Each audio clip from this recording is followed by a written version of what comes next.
What's happening here? Hi, I'm Katie. I'm going to show you how to set up a slit lamp. So I'm actually going to have you start with sitting back for just a second for me.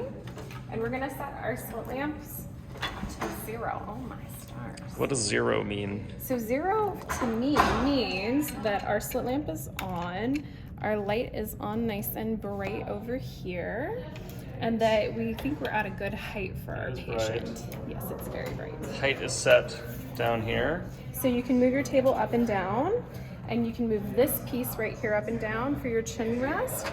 And your Can you point to that piece again? Yep, so your chin rest goes up and down right here.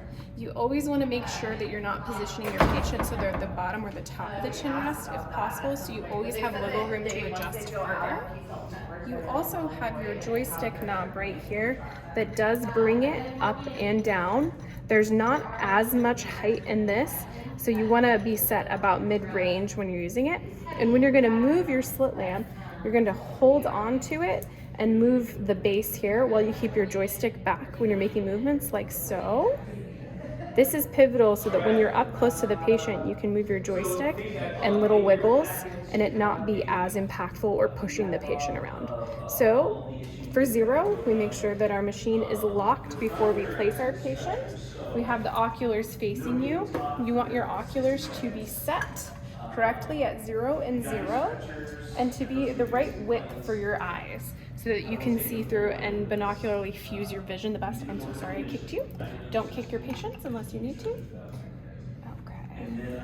And then as you're positioning your patients, one of the easiest ways to do so is to set your beam at the axis of 60 degrees. And this piece right here will lock that in for you. And then starting with your light, if you go all the way to the left on these knobs here, so this is knob 1, and this can change the brightness of your blue light. This is knob 2, and you can go between blue, white, green, square, upside down, and some other things. Can you mention how to find blue again? So blue is all the way to the left and all the way to the left. You can change the angle of the view when you're using a slit by moving this top piece here. Be very gentle with your rotations. It will rotate the angle at which you're seeing your patient in. So centered is best, and this opens the aperture of your slit to be lighter and brighter. So this will take you from having the circle to having a beam so you can look at the eye when you're panning it. So go ahead, we're gonna bring our patient in, chin on the chin rest, forehead nice and comfortably up against that bar, and you're gonna use these black lines here to line up with the canthus of your patient. So I would actually drop him down just ever so slightly. Are you comfortable there? So yeah. That line there lined up with the pupil? If you can, but just think of lining it up with the side of the eye here. Go ahead, close your eyes. So thinking about, you just want to be a little bit higher than the eyelash line across. And so you've got that right there. So now we have our patient, and if you're feeling uncomfortable with getting the light up to your patient and getting it positioned, I tell my patients to just go ahead, close their eyes, and I look from the side as I move forward so that I can get it to the eye and over the top of their eye before I even have them open their eyes and before I even look into my oculars. You also want to make sure you're on magnification of 1, which you're going to see over here. And then if you want to go extra magnified, you switch over here to 1.6, but being switched gently into 1 is important. This should never be difficult to move. If it is, pause, because it can be a little harder to do things. So you can go ahead and check your oculars, make sure you can see your patient. You can see his wonderful eyelashes. I don't know if you use something for that, but you have great lashes. And then go ahead and have your patient look straight ahead. I like to give them a little dancing phalange to look at for a second, or have them look at my ear. And just start at the outside of their eye as you pan over. And then you bring that slit to the limbus, and if you go straight to the limbus, if they have a nice wide open angle, that line's gonna split. And you can see that if the camera's close enough, and you can range up and you can range down, and you can say, oh man, this patient's angle is wide open. But I'm gonna put in fluorescein, and I'm gonna check to see if there's a foreign body, scratch in the eye, something else. So I might adjust my beam to be wide so I can do a pan view of the Can you patient. do that again real quick? Yep. So this is going to be your beam adjustment right here. It's this tiny little knob, slow and steady movements. And always know that if you go too quick and you lose what you're doing, just start back at 1. Okay, make sure you're all aligned and bring it over and then bring it to the patient. And so you can see really well that this patient's angle is really nice and wide open. But say your patient's blinking or squeezing and it's difficult to see, have your patient go ahead and look down and very gently right above that lash line. Go ahead and pick up, go ahead, look straight ahead. And you're not gonna have you're not gonna have fingernails like mine. Sorry. And then you can now have a little bit of a wider view of your patient. They will get uncomfortable eventually and roll their eyes in the back of the head like he's doing. So make sure to let them have blinking breaks. But we're gonna go ahead and we're gonna open the width of this a little wider, which I try to do off the pupil. And then we're gonna pan it over the patient's eye. You can see that he has a nice, healthy, lubricated cornea. It looks good. There's no inflammation in the corner of his eye that I can see. And you can also adjust the angle at which you're using to be more straightforward too. And if you feel like you're losing focus, pull out and then push back in slowly. Those slow movements are very pivotal, and they're fine movements. They're not big ones. And can you point out those movements? When do you use the joystick? When do you push the base with your hand? So if I feel like I'm really losing, go ahead, close your eyes for a moment. If I feel like I'm losing my patient a lot, I might pull my whole base back a little bit to start over and have the patient close their eyes. And again, make sure you're centered as you get closer. And then you're gonna use that joystick to make sure that you're seeing well. You can always look on the outside of the eye at the patient's eyelid tissue to make sure you can see before you have your patient open the eye. And then to switch over to white, we're gonna go back up here and we're gonna roll to the right once. And so we can, again, adjust to a beam by using that bottom roller right here. And if we want to look at the front surface of the eye, and again, check the angle without the blue light on, and you might feel like, oh, this is really bright when you're white, you can dim your bulb a little bit right over here on the side. So this is the bulb dimmer? Yeah, right here. And that might make your patient feel much more comfortable through this process. So we can just widen it back out.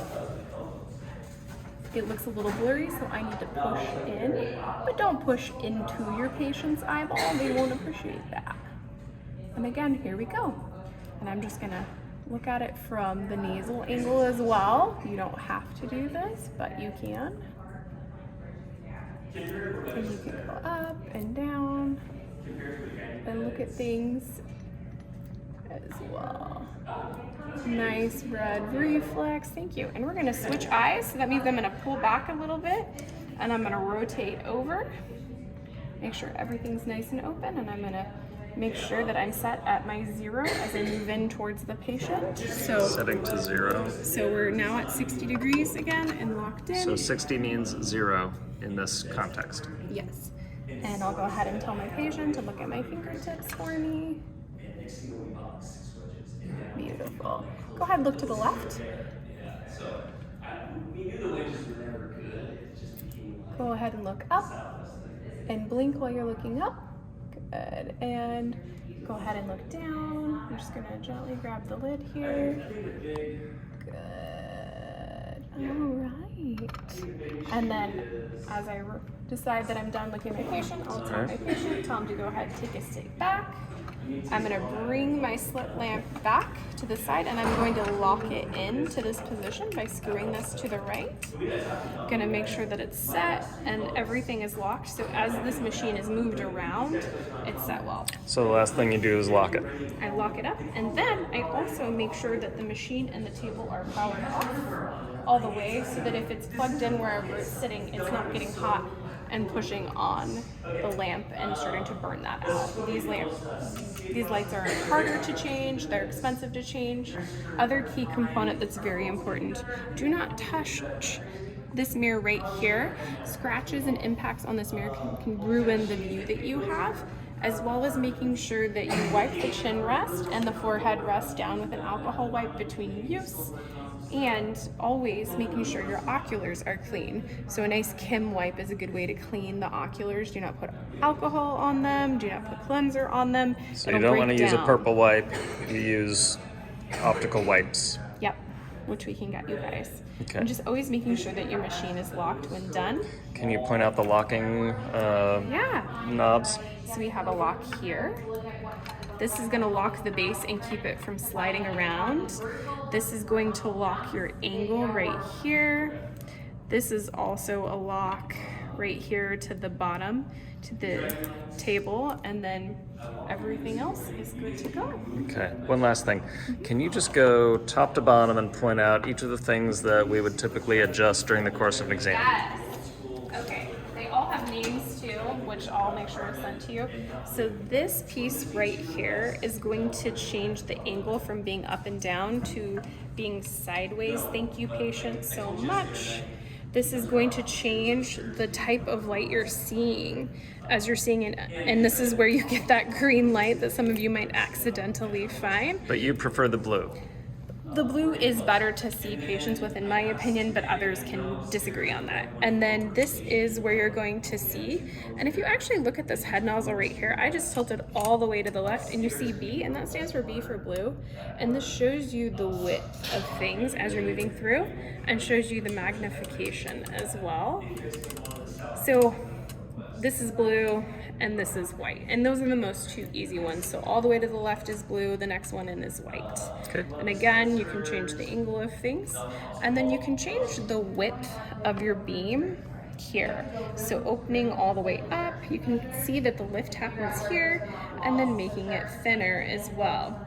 I say opening it up and starting with an open beam on a closed eye as you're moving in is going to make it easier for you to focus and see. And again, you have your brightness over here. So this is going to be off. So if you come over to the machine, you think you've got everything on, it's all turned on, and you're like, man, why can't I get any light? You just might be off. And this is all the way up and it's the brightest, which might be difficult for your patient. So lightening the light does help as well. Anything else? Dude, thanks. You're so welcome.